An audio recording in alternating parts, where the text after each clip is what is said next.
So we are going to graph this. We always start by factoring. And if you factor this, the bottom is a difference of squares. What do you notice? These ones are going to cancel out. So step one was always listing our non-permissible values.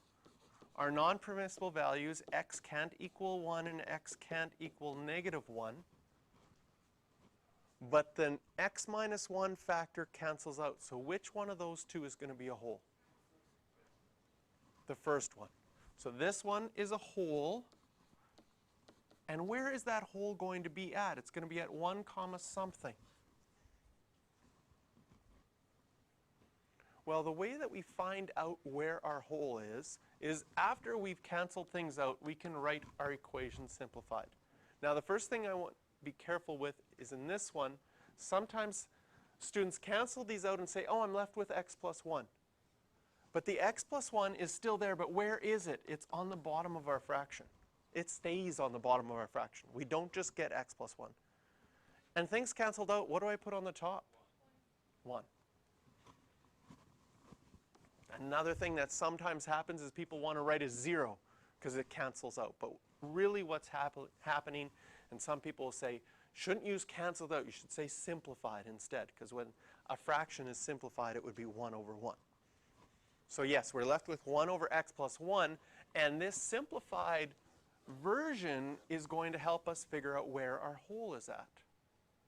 Because when x is 1, what's y going to be? 1/2.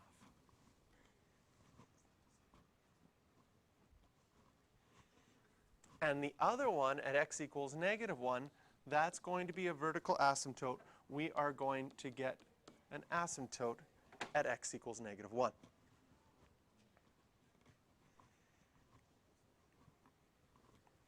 Anytime you have a whole in your graph, you can simplify it, make a note of where your whole is going to be, and from that point forward, you can use your simplified equation to solve things.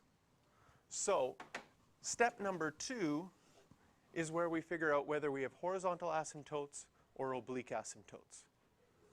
If I look at my simplified version, what is my highest power or highest degree in this whole fraction? It's a degree of 1. It's with x's. We have 1 x on the bottom. How many x's do we have on top?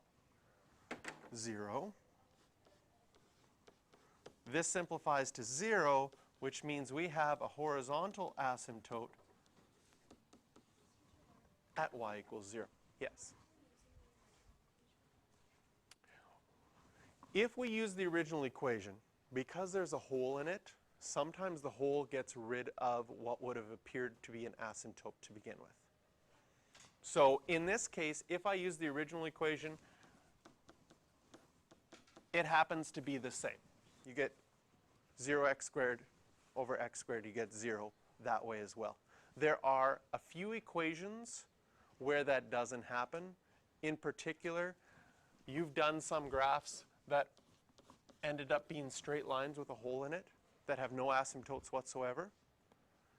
And on those ones, if you had used your original equation, you would have thought there might be an oblique asymptote, and there's not. So when we're figuring out our horizontal asymptotes or oblique asymptotes, if we have a hole, it's okay to use the simplified version. Because what we're basically going to do is we're going to graph 1 over x plus 1 and just add a hole at the place where there's a non-permissible value. You find out if there's an oblique asymptote when you do this highest power. Let's say it was x squared, and it ends up looking like this, dividing by 0, and that's not possible. Okay, so now we've found out our horizontal asymptote. We've got our vertical asymptote as well. If we draw on our grid what we have so far, at x equals -1, we have an asymptote. At y equals 0, we have an asymptote. And we have a hole at 1 comma 1/2.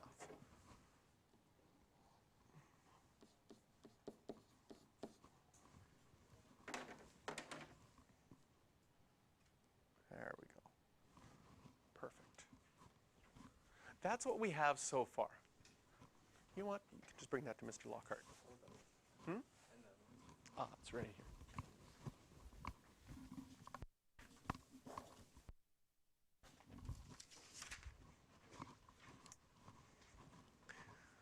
So in fact, well, now we're going to find out all of our x-intercepts, all of our y-intercepts. How do we find out an x-intercept? A y-intercept? Plug in 0 for x. Can you see that 1 is going to be our y-intercept? How do we find our x-intercept? Well, we get an x-intercept by plugging in 0 for y and figuring out when is the numerator equal to 0. So when is 1 equal to 0? Never. Okay, good. So we have no x-intercepts. So even though we have an asymptote at y equals 0, we've seen sometimes where we have a value on our asymptote when it's horizontal. In this case, we're not going to have that. This one has no x-intercepts. So as far as graphing it goes, we have enough information in this section. Well, that is yellow. We have enough information in this section to graph that part. And if we want to figure out something in this section here, we're going to have to put in a value. What happens when I plug in, say, -2? If I plug in -2 into this equation, can you see that you're going to get the point -2, -1?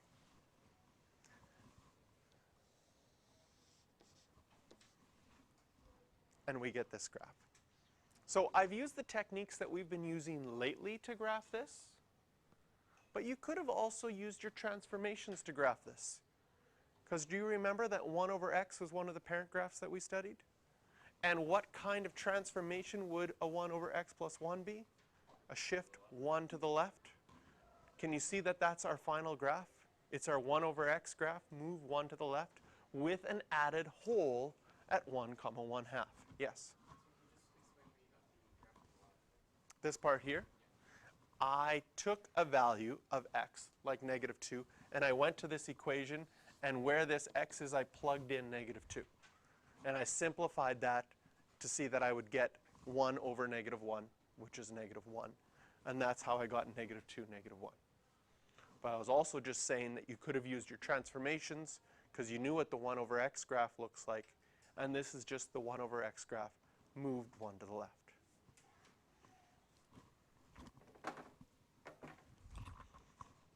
And there's our final graph.